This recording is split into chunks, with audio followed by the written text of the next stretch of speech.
Not all of our minisodes need to be from listeners. In fact, places or lesser-known cases can sometimes take us to dark realms.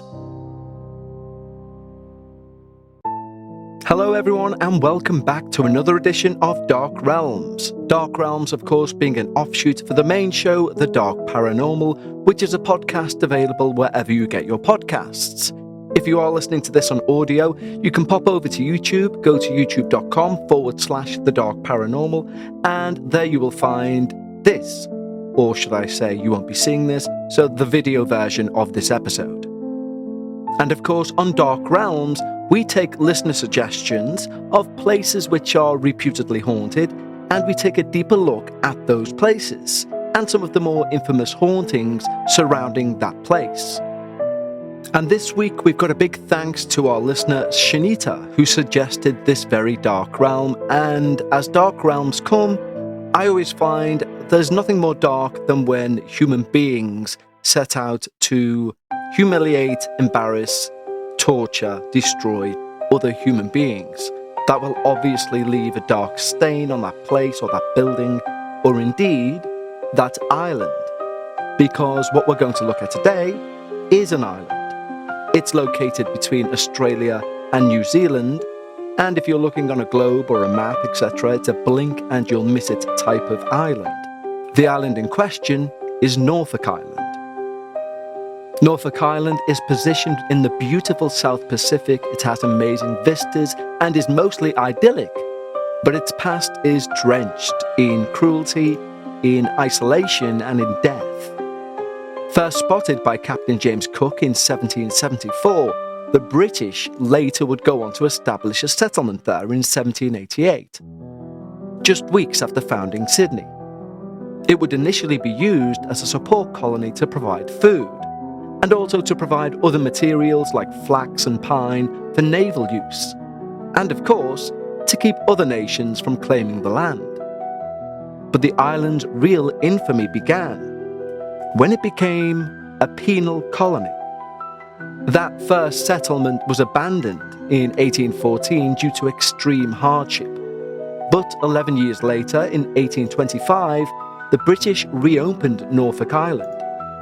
But this time not as a place of support for the Navy or even protection from invaders, but as a punishment outpost. It became known as a dumping ground for the Empire's most incoggrable subjects. These men were convicts who had already reoffended during time elsewhere. But here was the first place they experienced true hardship in a prison system. And Norfolk Island was regarded as one of the harshest prison systems anywhere in the world. The conditions were horrifying. Convicts worked in chains, they lived in disease-riddled cells, and they were flogged mercilessly for the smallest infraction. Food was scarce, suicides were common, and some prisoners were even said to draw straws to determine who would be killed and who would be the killer. They willingly partook in this game, so the victim would know at least within a few hours this would all be over. For the killer, they knew they would be hung and escape torment. By the mid-1800s, even government reformers began calling the place a blight on the British conscience. In 1855, the prison was finally closed, and in 1856, the descendants of the HMS Bounty mutineers, also known as the Pitcairn Islanders, were relocated to Norfolk Island, and they brought with them their families, their culture and language, and they peacefully settled the island. Today, Norfolk is a quiet community and an Australian territory, but the shadows of its past still remain. With more documented ghosts per square kilometre than anywhere else in the Pacific, it's often dubbed, and rightly so, as Australia's most haunted place. So, let's explore some of the most infamous hauntings on this island. And we'll begin by looking at a building known simply as the Duplex, or more complexly as Australia's most haunted house. Along Kingston's Quality Row stands a Georgian-era duplex, built in the 1830s for the chief convict superintendent. Over time, the house was passed to civilian families when the prison closed. Despite its picturesque exterior, it gained a sinister reputation that spanned generations. The duplex is often described as Australia's most haunted residence for a good reason. Many spirits are said to dwell within, including an angry male entity, believed to either be a cruel prison officer or a cruel prisoner. There's also the ghost of a young girl thought to have died tragically nearby. Rachel, a local tour guide who runs ghost tours, recounted one particular night inside the duplex. All of a sudden, there was this banging, really loud. We knew no one was close by and no other duplex doors were moving. There was no wind. It was this angry male. He's violently angry. It felt so uncomfortable here that night that we all were very happy leaving.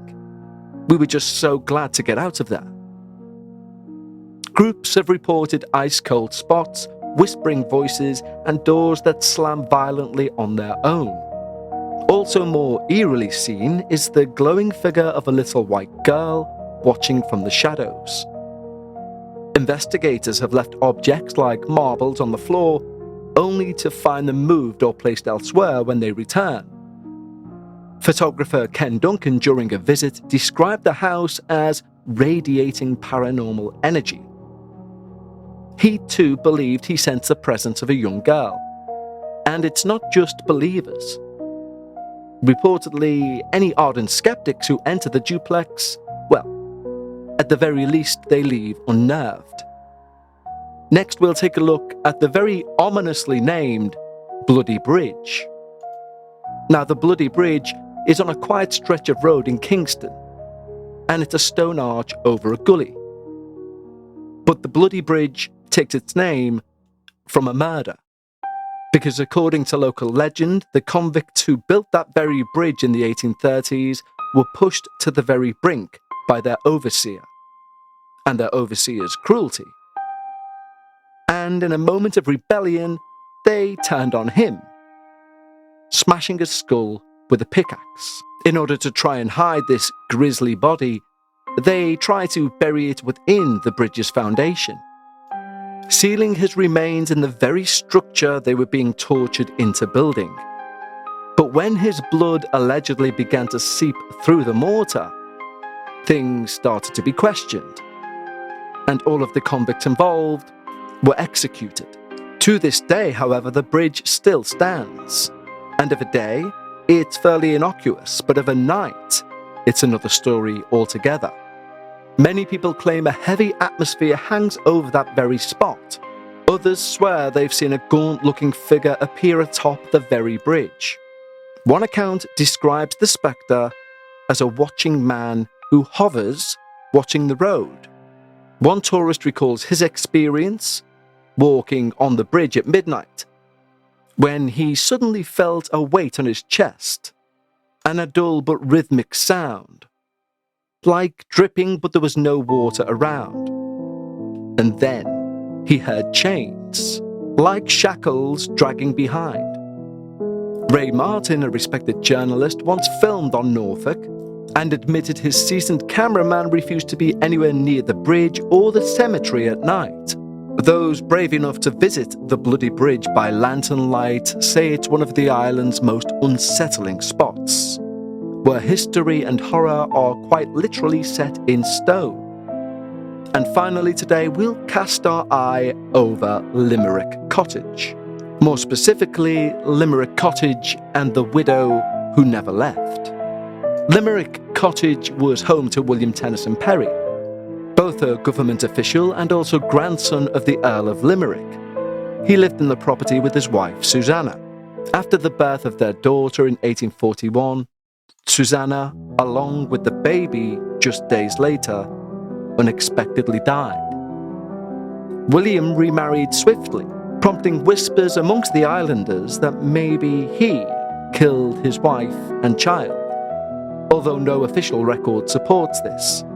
Still, those rumours took root. Her ghost, they say, never left. Locals will still speak of ghostly moans and gasping cries, and the struggling to breathe, choking sound of a young woman seemingly emanating from the nearby graveyard.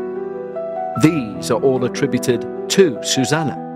Over the years, the ghost has been referred to as Lady Jane, which is likely confusion with his second wife, Margaret Jane.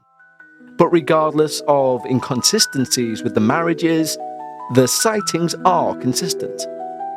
One of the most chilling encounters comes from the 1930s, when a local woman out on her veranda with her friends, all reading books and talking away, were disturbed when a child called out, "Oh look! Come now, look!" They all turned in unison to see a glowing ball of light emerge from a tree, and from that ball of light emerged the figure of a young woman in an old-fashioned dress gliding towards their home. One of the women present said she was pale and lovely.